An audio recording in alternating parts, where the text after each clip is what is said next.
Hello everyone and welcome to my channel Desified उम्मे। कल की वीडियो मैंने डाली थी आप लोगों को बहुत अच्छी न्यूज़ देने के लिए कि वर्क रिलेटेड जो लिमिट है स्टूडेंट वीज़ास के लिए उसको एक्सटेंड करने की जो है बातें चल रही हैं और बहुत बहुत अच्छा रिस्पांस आप लोगों ने दिया है मुझे उस वीडियो के ऊपर, जिसके लिए मैं बहुत शुक्रगुजार हूं। आप सबकी बहुत सारे नए सब्सक्राइबर्स मेरे चैनल से जुड़े हैं जिन्हें मैं वेलकम करती हूं और आगे भी ऐसे ही मेरा ख्याल है कि आप लोगों को जो है वो कह कर आपसे सब्सक्राइब करवाना पड़ेगा, बिकॉज उसके बगैर आप लोग सब्सक्राइब नहीं करते मेरे चैनल को। और बहुत सारे लोग ऐसे हैं जो आते हैं, वीडियोस देखते हैं और उसके बाद चले जाते हैं बगैर सब्सक्राइब किए। तो बड़ी मेहनत लगती है वीडियोस बनाने में, इंफॉर्मेशन को पढ़ना पड़ता है, सारा कुछ देखना पड़ता है, क्रेडिबिलिटी क्या है क्या नहीं है, and then we make videos. तो अगर आप लोग भी थोड़ा अप्रिशिएट करेंगे, अप्रिसिएशन देंगे और सब्सक्राइब बटन को हिट करेंगे तो ज़्यादा अच्छा रहेगा। तो आज भी कल की तरह मैं आप लोगों को पहले थोड़ा सा टाइम देती हूँ to subscribe my channel and then we will move forward with an interesting thing to discuss. कर लें सब्सक्राइब? ओके, कर लिया, ठीक है जी। तो आज हमने डिस्कस करना है कि is it still worth it to come to UK और नॉट। जितनी भी रीसेंट अपडेट्स आ रही हैं पिछले 3-4 दिनों में, मैंने जो भी वीडियोस डाली हैं अपने चैनल पर, अगर आपने अभी तक नहीं देखी तो मैं सबके लिंक जो हैं वो यहाँ ऊपर आपको दे देती हूँ। बारी बारी आप उन्हें देखें कि क्या नई अपडेट्स हो रही हैं। और आजकल बड़ा ही अनस्टेबल सा हुआ है यूके का माहौल, इंटरनेशनल स्टूडेंट्स के हवाले से कुछ ना कुछ न्यू अपडेट्स और खबरें चलती ही जा रही हैं रोजाना। तो इस माहौल में क्या यूके आना सही डिसीजन है या नहीं है, इस पे आज हम बात करेंगे, बिकॉज ये एक इस वक्त टॉप मोस्ट डिस्कसिंग क्वेश्चन है। मुझे इंस्टा पर, फेसबुक पर, हर जगह सबसे ज्यादा सवाल इसी चीज के बारे में आ रहे हैं कि अब आप क्या कहती हैं कि हमें आना चाहिए या नहीं आना चाहिए। तो देखिए, मैं जो आपके साथ डिस्कशन करने लगी हूं ना, मैं आपको बताऊंगी लॉन्ग टर्म सेटलमेंट के बारे में। अगर तो आप लोगों का इरादा है कि बस आना है, पढ़ना है और वापस चले जाना है, फिर तो आपके लिए यूके डेफिनेटली वर्थ इट है, ठीक है। अगर आप माइंडसेट ये लेकर आते हो कि मैंने सिर्फ 2 साल के लिए जाना है, डिग्री करके वापस अपनी कंट्री चला जाऊंगा, वहीं पर काम करूंगा, वहीं रहूंगा, then definitely UK is for you, क्योंकि आपका माइंडसेट डिफरेंट है, आपका माइंडसेट सेटलमेंट का नहीं है। लेकिन तमाम वो लोग, ज़्यादा बड़ी जिनकी तादाद है, जिनका इरादा होता है कि किसी तरह से भी यूके का अपना जो हमारा स्टे है उसको हम एक्सटेंड करें, बढ़ाएं, लॉन्ग टर्म सेटलमेंट की तरफ जाएं, उनके लिए मैं कुछ चीज़ें यहाँ पर डिस्कस करूँगी। तो देखें, पहली चीज़ ये कि यूके हमेशा वर्थ करता है as compare to our countries, और स्पेशली आजकल के जो हालात बने हुए हैं पाकिस्तान में, अगर आप देखें, इंडिया में देखें, हर तरफ ही पूरी दुनिया में इकोनॉमी इस वक्त इफेक्ट हो रही है, इम्पैक्ट हो रही है। लेकिन उसमें भी मतलब नेगेटिव इम्पैक्ट होने के बावजूद भी यूके की इकोनॉमी कहीं स्ट्रांगर है पाकिस्तान की इकोनॉमी से। तो इकोनॉमी की जो सिचुएशन है वो स्टिल यूके में बहुत बहुत बेहतर है as compare to Pakistan, India, Bangladesh, Sri Lanka, कहीं और जहां से भी आप आ रहे हो। तो उस हवाले से डेफिनेटली बेशक कीमतें ज़्यादा हो गई हैं, महंगाई हो गई है, एकोमोडेशन का थोड़ा प्रॉब्लम है, जॉब्स थोड़ा देर से मिल रही हैं, लेकिन फिर भी हालात उतने बुरे नहीं हैं कि हम कहें कि आप यूके आएँ ही मत और जो है ना बिल्कुल यहाँ आने की ज़रूरत नहीं है। ऐसी बात मैं बिल्कुल भी नहीं करती हूँ, ठीक है। आप लोग ज़रूर आएँ, कोशिश करें। मैं हमेशा ये कहती हूँ कि एक दफ़ा ट्राई ज़रूर करें। एटलीस्ट क्या होगा, आपके दिल में ये चीज़ नहीं रह जाएगी कि मैं एक चीज़ कर सकता था और मैंने नहीं की, क्या पता अगर मैं कर लेता तो ऐसा हो जाता। वो जो इफ्स एंड बट्स वाली जो एक सिचुएशन होती है, उसमें आपने अपने आप को हरगिज़ भी नहीं डालना।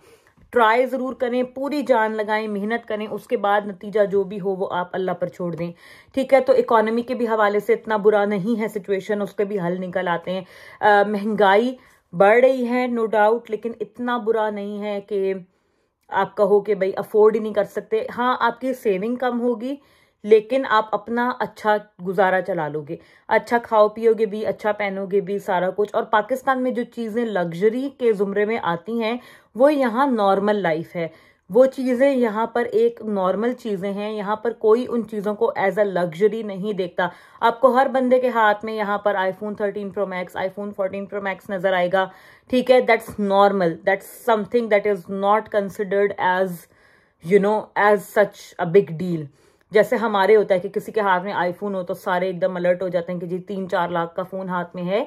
यहाँ ऐसा नहीं है। यहाँ क्योंकि ज्यादातर लोग उन्हें इंस्टॉलमेंट्स पर लेते हैं, किस्तों पर लेते हैं, हर महीने एक लिमिटेड अमाउंट वो दे रहे होते हैं, और एक नॉर्मल चीज है गाड़ी रखना यहाँ पर। बेशक गाड़ी का जो प्रोसीजर है पूरा, लाइसेंस लेना, प्रोविजनल, थेरी और फिर सारा उसको पास करना, वो बहुत एक्सपेंसिव पड़ जाता है। गाड़ी इटसेल्फ रखना यहाँ पर एक बहुत एक्सपेंसिव प्रोसीजर है, क्योंकि उसमें रोड टैक्स जा रहा है, उसमें आपका जो है इंश्योरेंस जा रही है, सब चीज़ जा रही है। मुझे आपने कमेंट सेक्शन में ज़रूर कमेंट करके बताना है अगर आप गाड़ी के सारे प्रोसीजर से रिलेटेड, लाइसेंस वगैरह से रिलेटेड वीडियोस देखना चाहते हैं। तो मैं अपने हस्बैंड को इंट्रोड्यूस करूंगी और मैं उन्हें कहूंगी कि वो जो है उन सारे टॉपिक्स पे मेरे साथ आप लोगों के लिए वीडियोस बनाएं।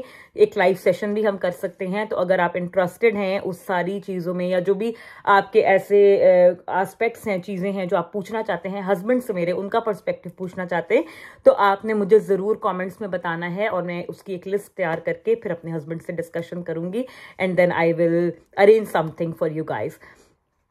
तो गाड़ी इटसेल्फ रखना बहुत एक्सपेंसिव है, मैं आपको ये बता रही थी। लेकिन गाड़ी जैसे अब यहाँ होता है, हमारे मुल्क में होता है किसी के पास ऑडी है या किसी के पास मर्सिडीज है, तो हम बड़ा एकदम रुक के देखते हैं मर्सिडीज जा रही है या ऑडी जा रही है, एक होता है वहां पर।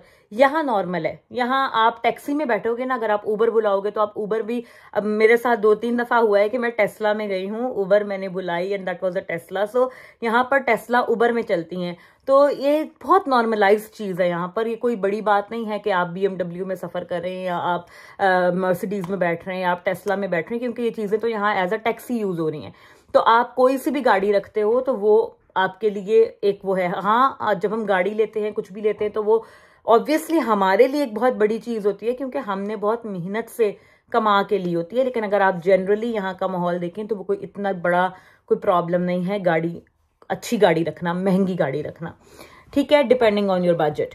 उसके बाद मैनेजमेंट आपने किस तरीके से करनी है। भाई जैसे घर नहीं मिल रहे हैं, प्रॉब्लम, सर्वाइवल मुश्किल है, बहुत बहुत मुझे कमेंट्स आते हैं, और ये चीज़ मैंने पहली दफ़ा देखी है। इससे पहले मैंने यहाँ पर ये ट्रेंड नहीं देखा था कि लोग अब जैसे ग्लासगो में जो स्टूडेंट्स पढ़ रहे हैं, GCU में जो पढ़ रहे हैं, वो आउटसाइड बाहर और शहरों में रह रहे हैं, 2-2.5 घंटे दूर किसी शहर में छोटी जगह पर रह रहे हैं, जहां पर घर भी आसानी से मिल जाता है, जॉब भी आसानी से मिल जाती है, रेंट्स भी कम होते हैं, ठीक है, ग्रोसरीज के भी प्राइसेस कम होती हैं, और स्टूडेंट्स वहां से थ्रू बस ट्रेवल कर रहे हैं टू देयर यूनिवर्सिटीज। ये एक बहुत बहुत अक्लमंदाना फैसला है मेरी नजर में, और बहुत अच्छी चीज है अगर आप इसको कर सकते हो, क्योंकि मास्टर्स लेवल पे सिर्फ 2 दिन क्लासेस होती हैं। तो उसमें यह है कि आप अपना ट्रेवल मैनेज कर सकते हो। 2 दिन आप बस में आ जाओ, अगर आपको 2.5-3 घंटे ट्रेवल करना पड़ रहा है, आप आओ, आके अपनी पढ़ाई करो और चले जाओ। और बाकी पूरा वीक आपको ग्लासगो में रहने की कोई ज़रूरत नहीं है। आप जहां पर भी आपको काम मिल रहा है, घर सस्ता मिल रहा है, आप वहां रहो, वहां से आओ और वहां से आके आप अपना पढ़ाई कर लो। तो ये कोई इतना बड़ा प्रॉब्लम नहीं है, और स्टूडेंट्स इस तरीके से अब यहाँ पर मैनेज कर रहे हैं, और ये एक बहुत अच्छी ऑप्शन है। तो अगर आप देखो तो इस तरह से चीजें मैनेज हो जाती हैं, इतना कोई बड़ा प्रॉब्लम नहीं होता। रेंट्स यहाँ उस तरह नहीं बढ़ते, ठीक है, रेंट्स नहीं बढ़ते। अब मुझे तकरीबन 1.5 साल हो गया इसी एक फ्लैट में रहते हुए, और मेरा 1.5 साल में रेंट नहीं बढ़ा, और बढ़ेगा भी तो वो 50 पाउंड्स मैक्सिमम बढ़ा देंगे, इससे ज्यादा नहीं, क्योंकि यहाँ पे रूल्स एंड रेगुलेशंस हैं, ठीक है। और ये सारी चीजें लॉन्ग टर्म रहने के लिए, अगर आपने अपना माइंड बना लिया कि मैंने लॉन्ग टर्म में रहना है, तो फिर तो आप आओ। सिंगल स्टूडेंट्स जो हैं उनके लिए ज़्यादा बेहतर है, क्योंकि अगर आगे जाकर डिपेंडेंट्स के ऊपर ये लोग बैन लगा देते हैं, या अगर ये PSW को कम कर देते हैं, तो फिर आप अपनी फैमिली को भी साथ में सफ़र कराओगे। और फिर अगर डिपेंडेंट्स पे बैन लग जाता है तो हस्बैंड इधर हैं, वाइफ पाकिस्तान में है, बच्चे वहाँ हैं, वो एक सिचुएशन बन जाती है। अगर आप उस तरीके से रहना प्रेफर करते हैं तो आप ज़रूर, आपके लिए बेहतर है यहाँ पर लॉन्ग टर्म में रहना और सेटल करना। लेकिन अगर आप का वैसा माइंडसेट नहीं है तो फिर UK might not be a good option for you, might not be worth it. आप किसी और कंट्री में भी देख सकते हो। एक दफ़ा आप यहाँ आ जाओ, फिर यहाँ से आप मूव कर सकते हो यूरोप वाली साइड पर, आप अपना कनाडा का PR डाल सकते हो, आप US के लिए देख सकते हो, कहीं भी और जहाँ आपका दिल हो। लेकिन असल चीज़ है वहाँ से एक दफ़ा निकल कर यहाँ तक पहुँचना, उसके बाद आगे रास्ते आपके लिए खुले हैं, ऑप्शंस अवेलेबल हैं, स्पॉन्सरशिप जॉब्स आप ले सकते हो, आप यूरोप में मूव कर सकते हो, आप यहीं पर स्टे कर सकते हो अगर आप चाहो। तो ये सारी चीज़ें साथ साथ में चलती रहती हैं। तो मकसद बताने का यही था कि यहाँ पर बेशक प्रॉब्लम्स हैं, लेकिन वो प्रॉब्लम्स इतनी बड़ी नहीं है कि मैं आप लोगों को ये कहूँ कि जो भी चेंजिंग्स की अपडेट्स आ रही हैं उसकी वजह से आप लोग बिल्कुल दिल छोड़कर बैठ जाएं और आने का प्रोग्राम ही ना बनाएं। ज़रूर आएँ। और कुछ भी अगर नहीं होगा, अगर हम वर्स्ट केस सिनेरियो भी लेते हैं कि आप यहाँ आते हो और PSW भी बंद हो जाता है, डिपेंडेंट्स भी नहीं आ सकते, तो भी आपके पास एक UK की डिग्री आ जाएगी और एक आपके पास लाइफ टाइम के लिए ऐसा एक्सपोजर आ जाएगा जो आपको बहुत सारे लोगों से बहुत आगे कर देगा लाइन में, और वो आपको सारी जिंदगी काम देगा। तो अगर आप इस माइंडसेट के साथ आओगे, फिर इससे कोई फर्क नहीं पड़ता कि आप लॉन्ग टर्म में कहाँ सेटल होते हो, आपके लिए ऑप्शंस ही ऑप्शंस हैं और आप इंशाल्लाह अच्छा ही करेंगे। So stay tuned, take very good care of yourself, अपना बहुत ख्याल रखें, दुआओं में याद रखें, make good choices, make wise decisions. See you soon, bye bye.